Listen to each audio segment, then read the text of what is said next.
The sun hung like a stabbed thing, bleeding fiery oranges, yellows, and purples across Ocala. Officer Paul Norman knew this heat. It stole the salt from his body and bit the patience right out of his bones. His partner, Maria Rodriguez, was still new to it. New to the heat, new to Florida, and new to the job. Especially new to the madness they saw each day.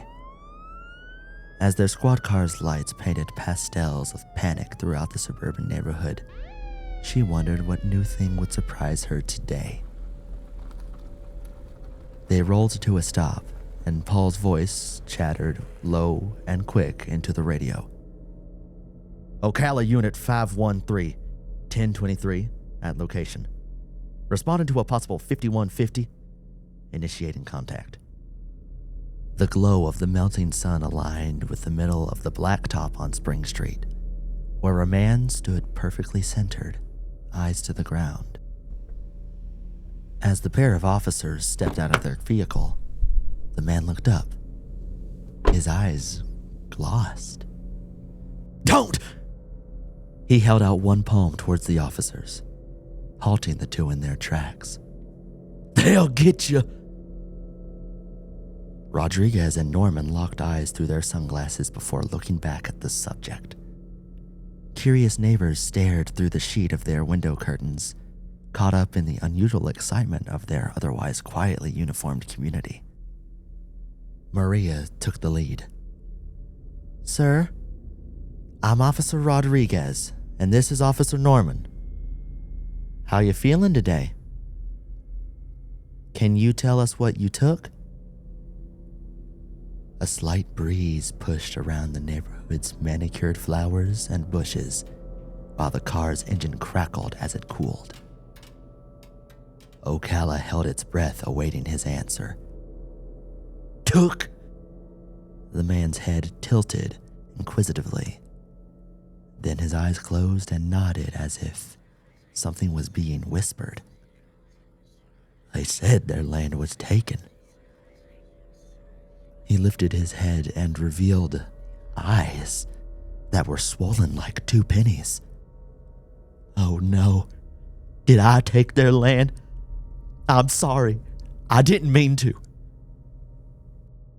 Paul stepped forward, his words a gentle authority. Sir, do me a huge favor and sit down, would you? Me and Maria want to come talk to you, but we need to make sure you're not dangerous. Copper-tinted eyes drift from Maria and then to Paul. If I can sit, can you make me feel better? We'll try. Did you smoke something? Paul asked. He was answered by the man's meek nod, so the experienced officer followed up. And what was it that you smoked? Sweat fell from the man's receding hairline, soaking his oversized tank top and drenching his pale skin. I smoked coke with my nose, the man said. Officer Rodriguez stifled a smirk at the way snorting cocaine was described. Her next question slipped out gently. Before we come over there, I just want to be sure. You don't have any weapons or needles on you, right? The man on Spring Street nodded, breaking the officer's progress. Rodriguez slid her hand towards her holster as her superior did the same. The man held out and wiggled his fingers and thumbs in front of his face, going near cross-eyed looking at them. My fingers turned into little dragons. His eyes straightened and made eye contact with Paul. I want to call the ambulance for help, but I don't want to burn my phone. Maria smiled freely this time, moving her hand away from her gun. Anything else in the pockets?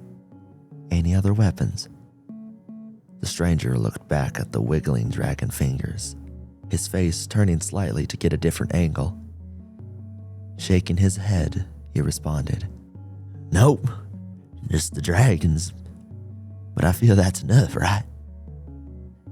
The officers patted the man down and helped him take a seat in the grass. Soon after, the EMT arrived and mentioned the potential of cocaine laced with fentanyl. With the EMTs in control of the situation, Norman and Rodriguez moved on to the next mission: dinner.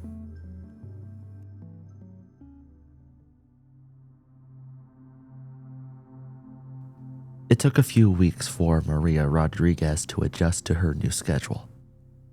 When she took up the second shift, 11 a.m. to 11 p.m., she hadn't realized it meant second shift and a little of the third shift as well. But she'd adjusted, and Paul was the one to guide her through. He took the role of partner seriously. He'd been on the job for close to 15 years and knew his partner not only needed to be trustworthy and knowledgeable, but comfortable too. Small things went away, that lunch counted as dinner, that their real dinner should be light to protect sleep, was pertinent. Because a tired or unhappy partner could mean death for one or both of them.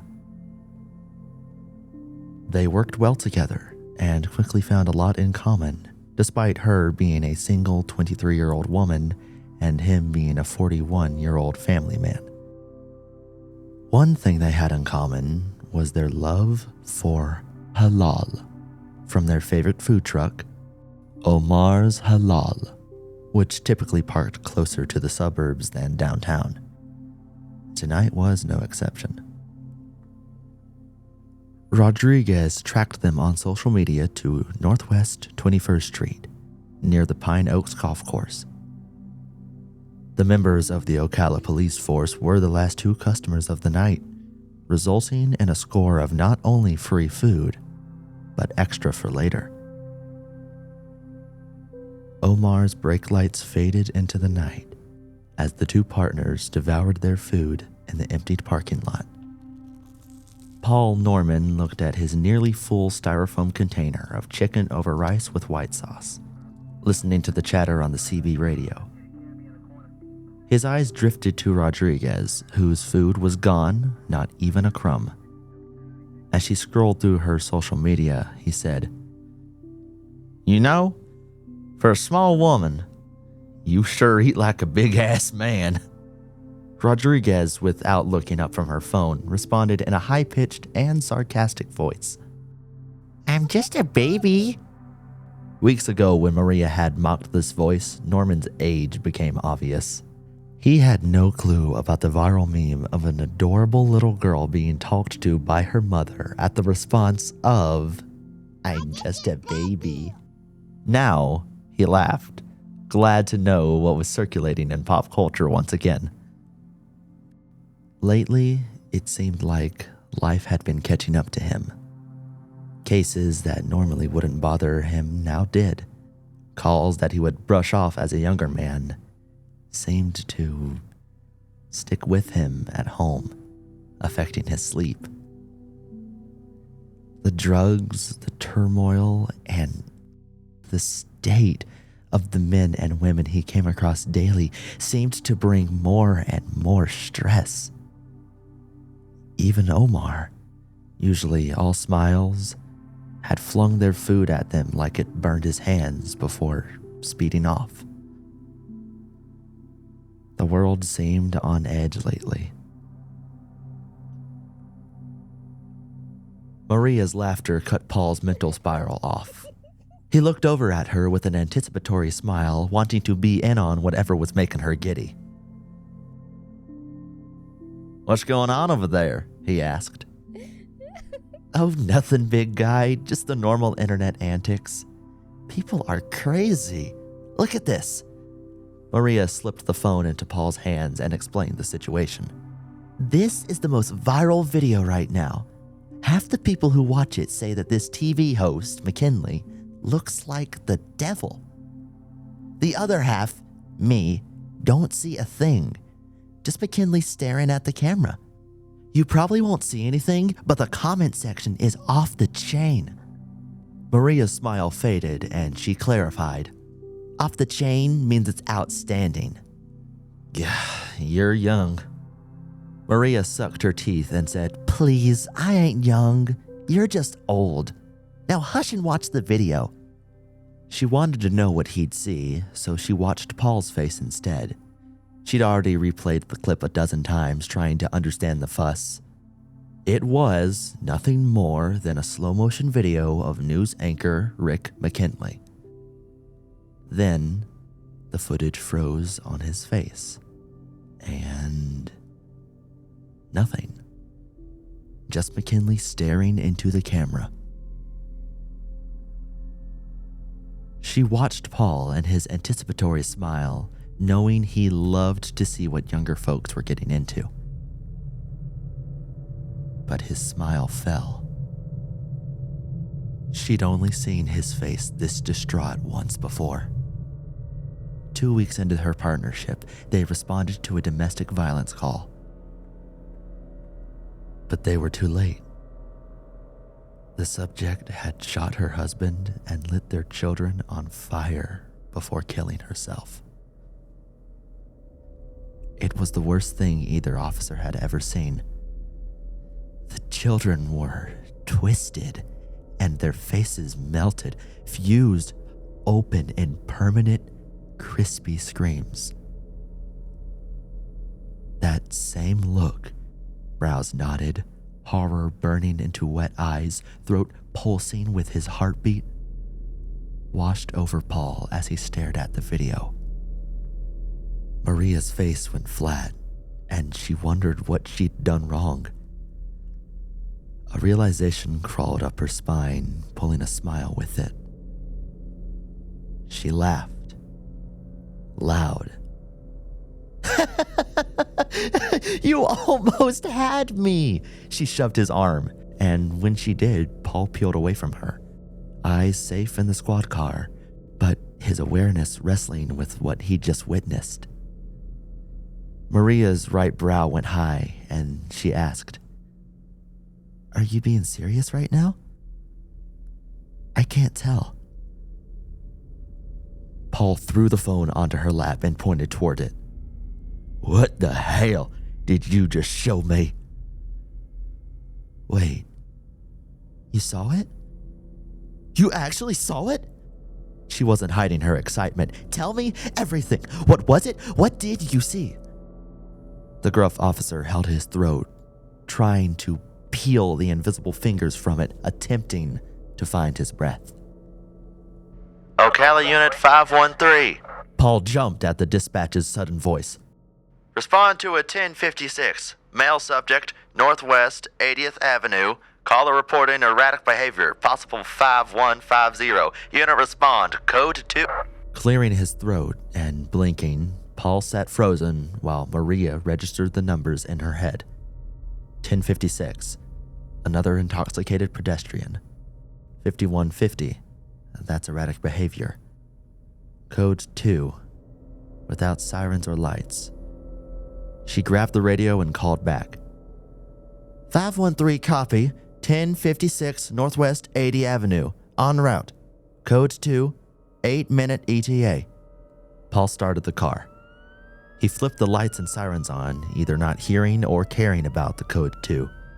They drove to their destination in an awkward silence with Maria studying the video silently, trying to find something that could have caused Paul's reaction.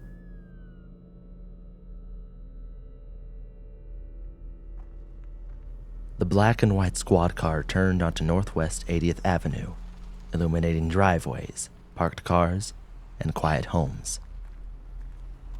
8 minutes had passed, yet Officer Norman still couldn't peel those invisible fingers from his throat or shake the chill in his spine. The grip tightened as they neared their destination. His skin, normally bronzed from the Ocala sun, was pale and clammy. Fever, he wondered? Paul rubbed the back of his palm across the curve of his forehead and drew back a slick hand.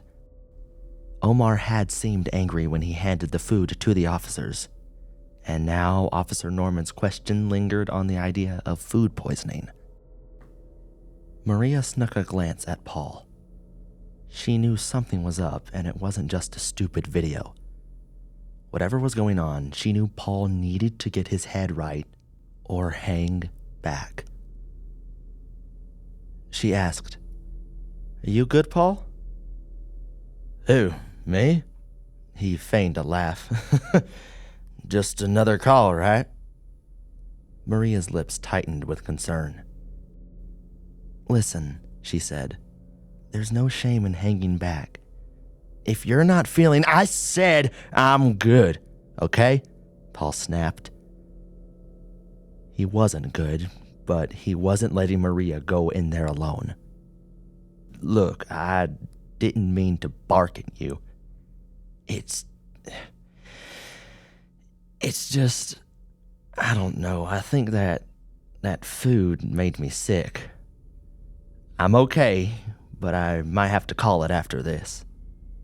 "A nice night of soaking in a bath is all I need." His sense of humor provided a tinge of relief. Maria rolled her eyes and said, "I swear, you should be the woman and me the man, Paul."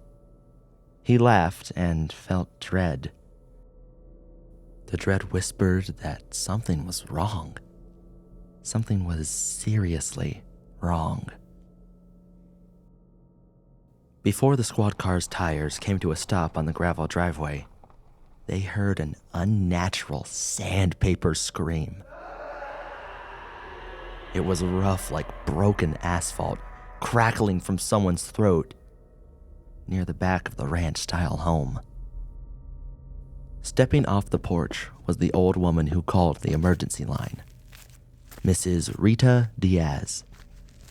Her face wrinkled, ragged, and wet with tears. Her palms held together in prayer, and she mumbled her thanks in Spanish, quickly and on repeat, as she met the officer's car towards the end of the driveway.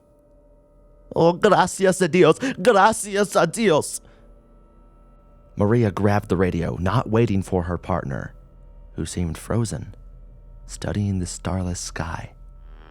"Ocala Unit 513, 1023, at location." She unbuckled her seatbelt and opened her door just a crack, stopping when her partner didn't move. "Paul, let's go." At first, he thought it was just smoke curling over the roofline.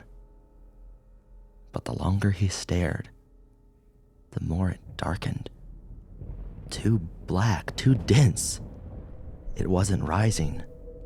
It was hanging. A column of darkness, thin as a funnel cloud, fixed above the shingles, like something nailed in place. If the aurora borealis was a gift of beauty and awe, this was its antithesis. An unlight pulling everything into itself, devouring. Paul's pulse jumped. The darkness seemed to throb with him, as though some unseen muscle inside the thing was pumping blood in time with his own. He took a step closer without meaning to, and the beat climbed in his throat. Only then did he notice Maria's voice again, carrying on as if nothing was there. "Paul, let's go." Maria pushed him just slightly and went on. "Dude, get your shit together or get in the car, okay?" "Sure, yeah." Paul cleared his throat and tried to make the statement more reassuring the second time.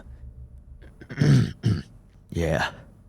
As Paul stared off into space, Maria spoke with Mrs. Diaz, asking, "Ma'am, do you speak English?" Si, yes." Mrs. Diaz's hands thumbled the beads of worn rosaries. Maria walked toward the door with Rita as quickly as the older woman could manage. "What happened here tonight? Has someone used a drug of some sort?" "Mi nieto. My grandson, Christopher. He sleep over to help with yard. Never use drugs. Good boy, good boy. Mrs. Diaz shuffled next to Maria, moving towards the home. Is he hurt? Why is he yelling? Maria asked. Her eyes were on the front door of the home, an aluminum screen door with a cross nailed to it, when the grandmother grabbed her arm tight, stopping her dead in her tracks. Mrs. Diaz's old, arthritic, gnarled finger pointed at the door. The devil lives in there. Suddenly, the screaming from within the house stopped. Rita locked eyes with Maria, and there was an intense sincerity. El diablo. You be careful. And with that, the old woman let go, no longer willing to take another step toward the door. As Mrs. Diaz and Maria spoke to one another, Paul felt a pile of maggots squirm in his gut, singing to him, 1,000 vibrations telling him to go into the home. He moved past his partner and Mrs. Diaz, feet crunching into the gravel driveway. Paul drew his pistol with his right hand and reached out, pulling the door open with his left. As the barrier between inside and outside broke, the abrupt, unmistakable stench of decomposing flesh forced its way into his nostrils. He leapt back, the aluminum door slamming, catching Maria's attention. Eyes wide, he looked back at his partner. There's a body. There's got to be a body. Do you smell that? Oh, God. Without hesitation, Maria directed Rita to the car, locking her in the back seat. Gun drawn, Maria moved to her partner. They locked eyes in a moment of trust, and she yanked the door open, expecting a body. There wasn't. No smell either. There was a hint of recently cooked chicken, but no smell of death. Her eyes scanned still, trusting her partner's 15 years of experience. Clean counters and a spotless kitchen was all she saw. With his gag reflex finally under control, Paul pushed through the smell and into the kitchen right behind his partner. The rookie did not flinch at the home stench, which amazed Paul. He felt foolish. His eyes were red and his stomach twisted while she was cool. They moved through the home as a well-oiled machine. There wasn't much to see, just religious paraphernalia on the walls of the living room, bedroom, and bathroom. The last door was closed, with a cross facing the hallway, facing the officers. Maria moved first, grabbing the brass door handle and pushing it open. Her boots clicked on the polished hardwood. The room smelled faintly of lavender polish and old books. A quilted throw lay wrinkled on the twin bed with its edges frayed.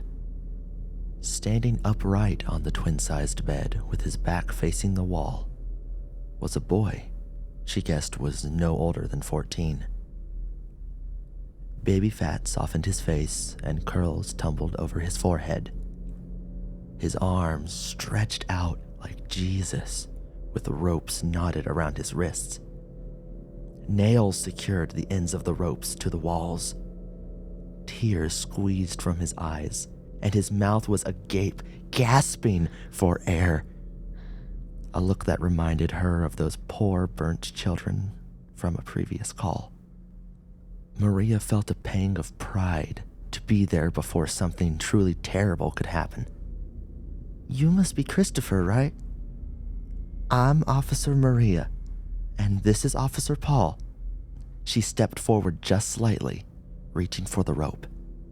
Christopher's eyes, a little red from crying, lifted and bore a hole into her, through her, and at her partner. Paul's gaze, however, pierced the room and the pulsing darkness within it. It was almost black as ink, dripping from ceiling to floor. Through the translucent column, he saw Maria talking to a boy. No, not just a boy, but something behind him. He couldn't see it all at once, just fragments. A tall, spindly frame, wax-white skin, hair the color of blood spilling in chaotic strands from random parts of the body. Its face was blank and eyeless, but Paul felt it see him. When it did, its mouth opened, teeth jagged, cracking in the darkness. A sudden movement. Hands slithered around the boy, some grotesquely thin, others too bloated and wrong. They pulled at his clothes and pressed against his skin at unnatural angles. Paul's stomach clenched. He tried to call out to Maria, but his voice was mud. Then Christopher's esophagus moved. It bulged and slithered as if a ball was being rolled upward.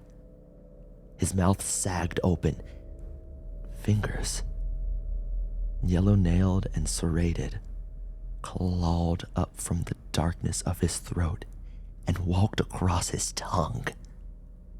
They stepped over the child's lips and grabbed his jaw, working it to make the boy speak. The boy's voice tore through Paul. "You see it? Tell me you see it!" The words weren't just heard, they vibrated, a sonic thrum against the man's skull. Paul staggered back, grinding the side of his head with the grip of his pistol, trying to separate reality from hallucination. Maria stopped reaching for Christopher's ropes and turned to her partner, who huddled against the door. "What happened over there, Paul?" No response. Maria's voice cut through the screams. "Come on, big guy, you gotta talk to me." She fished a glove from her pocket, pressing it over her face as if shielding herself from something airborne. Her words shifted to Christopher, steady but strained. "What's going on here, kid? What did you bring into this house?" She grabbed the radio on her shoulder and called for backup, but Paul didn't register her actions. He saw her differently now. In the dark pulse around them, she wasn't helping him. She was helping it. That thing holding the boy. "Is this why you showed me that video?" His voice shattered like a stained glass window. "Paul, what the—" A gunshot swallowed Maria's words. The bullet struck something behind Christopher. The thing writhed, a noise like snapping bone. Paul's chest was slick with joy. Pain for them was pleasure for him. He fired again, and again. Happiness swelled with each shot until the chamber clicked empty.